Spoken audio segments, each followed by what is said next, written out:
अस्सलाम वालेकुम स्टूडेंट्स। आज हमारा लास्ट टॉपिक है थर्मल एक्सपेंशन ऑफ मैटर का।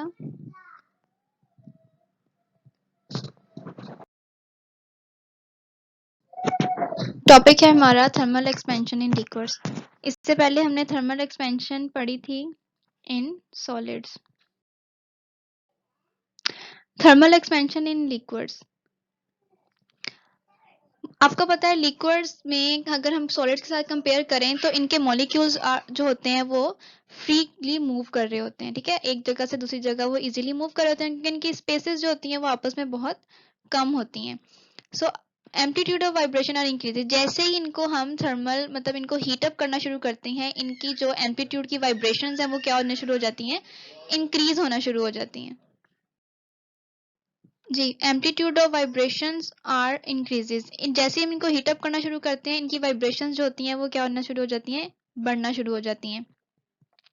जब इनकी वाइब्रेशंस बढ़ना शुरू होती हैं, मॉलिक्यूल्स एक दूसरे को क्या करते हैं, एटम्स और मॉलिक्यूल एक दूसरे को पुश करना शुरू कर देते हैं। अब जैसे ही वो पुश करते हैं तो इनकी जो एक्सपेंशन है वो क्या हो जाती है, लिक्विड्स में बढ़ना शुरू हो जाती है ना। पुश कर रहे हैं इसका मतलब है कि वो एक्सपेंड करते जा रहे हैं, बढ़ते जा रहे हैं। अब coefficient of volume thermal expansion liquid is greater. अब लिक्विड्स की थर्मल एक्सपेंशन क्या होती है, कोएफिशिएंट क्या होता है, ऑब्वियसली ग्रेटर होता है as compared to the solids, क्योंकि इनमें कोई डेफिनेट शेप नहीं होती। इसी वजह से इनके मॉलिक्यूल जो हैं वो एक दूसरे से स्पेस पार्ट होते हैं, दूर दूर होते हैं। उसके बाद लिक्विड जो हैं वो और कंटेनर दोनों एक्सपेंड करते हैं। जी, क्या क्या एक्सपेंड करते हैं, लिक्विड भी एक्सपेंड करता है और कंटेनर भी साथ में एक्सपेंड कर रहा होता है। ठीक है, तो इस तरह से इनकी एक्सपेंशन भी हो रही होती है साथ साथ।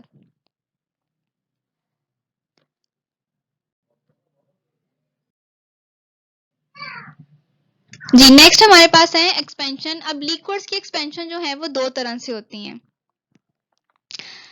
एक होती है रियल वॉल्यूम एक्सपेंशन और एक होती है अपेरेंट वॉल्यूम एक्सपेंशन।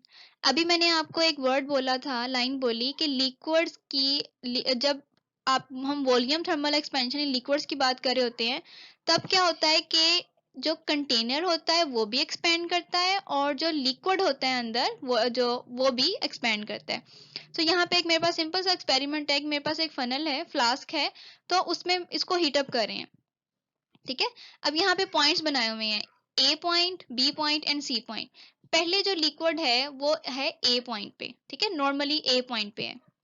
अब यहाँ पे क्या हो रहा है कि आपका जो जैसे जैसे आप इसको हीट अप करना शुरू करते हैं तो आपका जो सबसे पहले सॉलिड एक्सपेंड करता है। ठीक है, पहले सॉलिड एक्सपेंड करता है।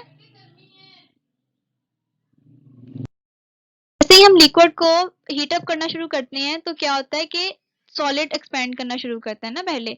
अब जब ये एक्सपेंड करेगा इसका मतलब है कि जब एक्सपेंड करेगा लिक्विड का लेवल क्या हो जाएगा, डाउनवर्ड आ जाएगा। ठीक है, अब लिक्विड किधर आ गया, आपका ए पॉइंट से किधर आ गया, बी पॉइंट पे आ जाएगा।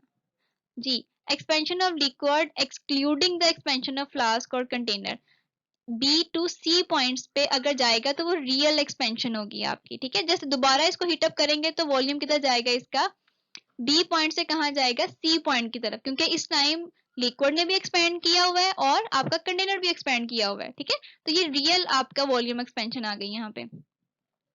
जब हम बात करते हैं अपेरेंट वॉल्यूम एक्सपेंशन की, फिर आपका लिक्विड जो है अपेरेंटली हमें ये लग रहा होता है कि वो ए से सी पॉइंट की तरफ एक्सपेंड किया है, तो expansion of liquid excluding the expansion of flask, तो वो अपेरेंट वॉल्यूम एक्सपेंशन हो जाएगा। हाँ जी, यहाँ पे हम देखते हैं real expansion of liquid is equal to the apparent expansion of liquid plus expansion of the flask. BC is equal to AC plus AB, ये आपने फिगर से इसको फाइंड आउट कर लेना है। उसके बाद इसके कोएफिशिएंट ऑफ वॉल्यूम एक्सपेंशन है, coefficient of real expansion of liquid is equal to beta R, coefficient of apparent expansion of liquid is equal to beta A apparently, and coefficient of expansion of flask beta G। इसको इस तरह से write करते हैं, beta R मतलब real expansion is equal to beta A apparent expansion plus beta G expansion of the flask. ये आपने इसको एज अ लॉन्ग क्वेश्चन और एक्सपेरिमेंट दोनों तरह से आपने इसको लर्न करना है। ठीक है, थैंक यू सो मच।